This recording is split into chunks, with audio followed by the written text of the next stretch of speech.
Hey friends, Preston Idoro is my name. I'm so excited to come your way today. So I want to talk to you about something about growth and development in such a way that you will not get it wrong while you are trying to build up to become the best.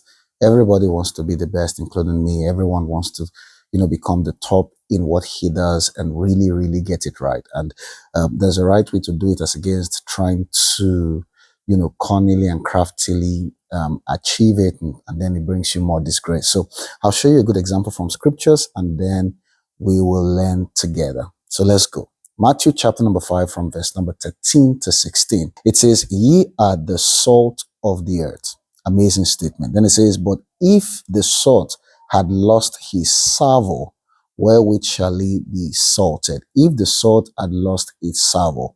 Let's try to investigate what savour is. If you read Matthew chapter number 16, right, Jesus one time was talking about his death, and then Peter grabbed him and said, you are not going to die, no, blah, blah, blah. And then Jesus rebuked Satan. And then it says, for you savour the things that are of this earth and not the things that are of from above. Now, take note of the word. He uses the word savour because we're trying to investigate the meaning of savour outside of just looking at the Greek. So savour means to bring of relevance. Okay. Now, it is an intelligent thing for Peter to say Jesus was not going to die, but it is not heavenly intelligence. It was earthly intelligence. So savour means to offer of your best. So he says, you are the salt of the earth, right? Look at it. But if the salt had lost his savour, that means if the salt has lost its relevance, if the salt is no longer offering what is of what value weighty, he says, wherewith shall it be salted? Now watch what it says next. He says, it is henceforth good for nothing, but to be cast out and to be trodden under the foot. Of course, any salt that will not be sweet in the soup will be thrown away.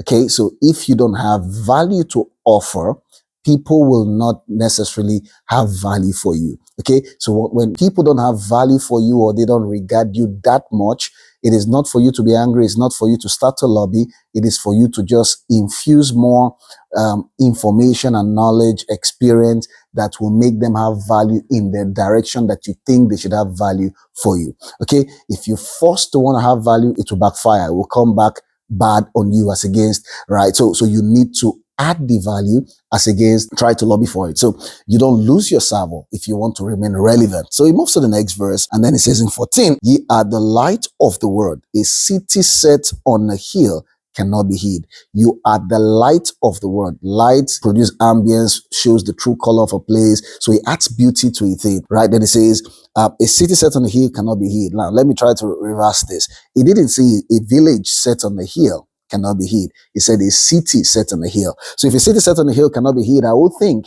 that a village set on a hill will be public disgrace. I like to tell people all the time, I'll say, once you don't have it, and you come on the center stage or on the public space, you're most likely going to make a disgrace of yourself. But if you have it, you're going to bring so much blessings. When I was young in ministry, I was so passionate, but there are many things I didn't know right.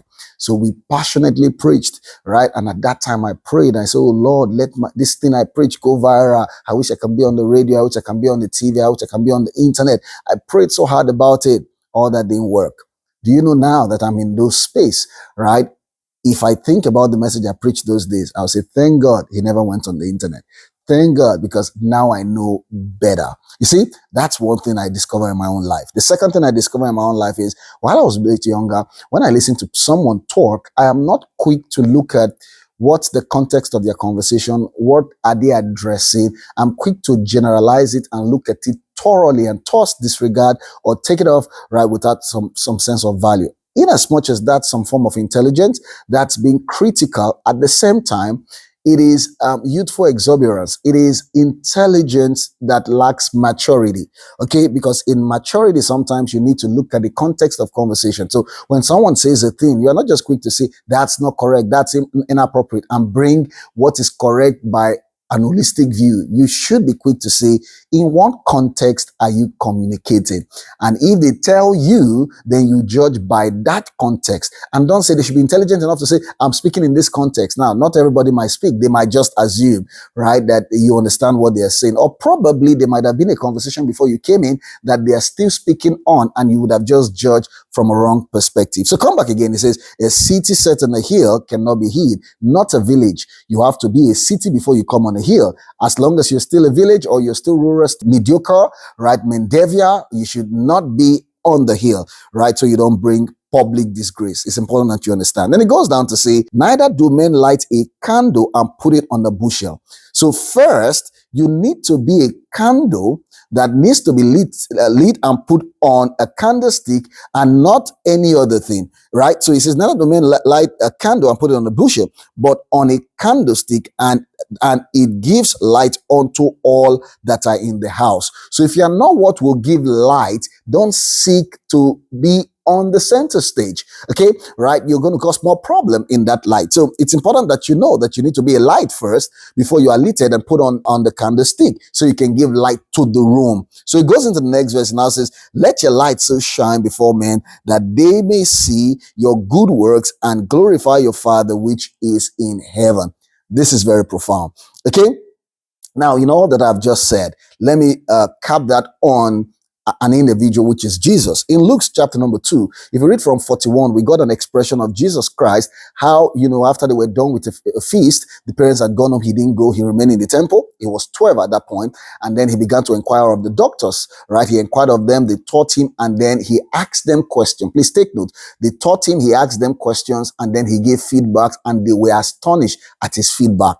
And then he produced 52. So it now says, and Jesus increased in wisdom and stature and in favor with God and men. So let me try to explain this. Number one, you need to sit down to learn by the professors, by the doctors, by those who know.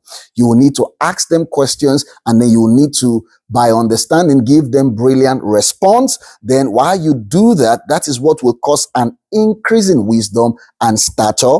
Then you will find favor with God and with man. So you see, when you shoplift 52 and not study the scripture from 42, you most likely will make a mistake. You most likely will not get the result correctly because you had not followed the context of conversation, right?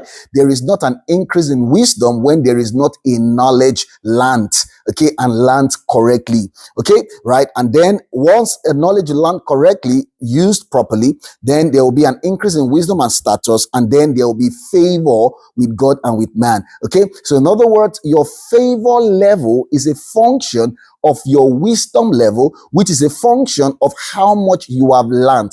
That is very important. Also, I want to say, how come, in Hebrews, he said, Hebrews 5, he says, by the things that Jesus suffered, he learned obedience. So there is suffering in learning for growing. Don't expect that the best will come to you conveniently. You must be ready to go through the pain, right, to learn the things that you need to learn to become the best. I usually would tell people, right, when you went to school, you didn't like all the courses that were taught, but you needed to pass all of them. That's the same way. You don't need to like all the things you need to learn. The important thing is, if they're relevant in your life, you need to learn them so you can become the best in what you are doing. So give yourself to learning so you can truly become better in what you are doing. Otherwise, you'll be praying and be hoping and expecting, and it can't come to you, because if it comes to you, it will bring you great disgrace. You can't be thinking of being the top, the lead. You want to be big, and you lack the capacity for such. You have to gain the capacity for it.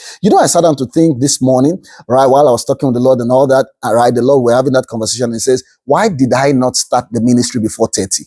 Think about it, right? He was the king of the world. Somebody would have said, okay, urgency, he needed to do it earlier than even 30. He had to wait to mature before he could do that job. That's very important that you know. Now, so let me say this, right? There are a lot of people who want to be cunningly crafty. They look for a great guy. They want to come in and skim their way through, right? And then be relevant around the person because they're trying to look for a way to climb.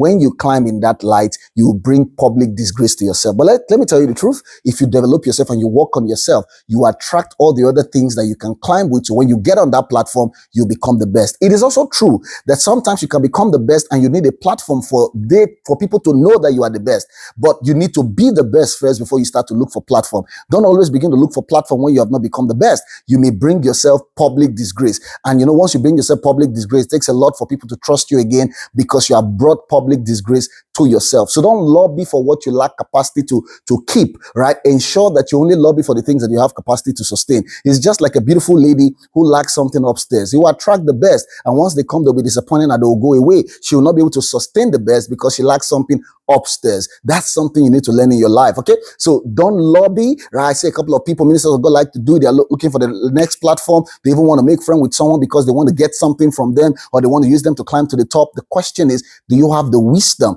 to sustain the place of the top? If you lack the wisdom to sustain the place of the top and you get there, you bring yourself to a public disgrace. I hope this blessed you a lot. Thank you for listening and God bless you.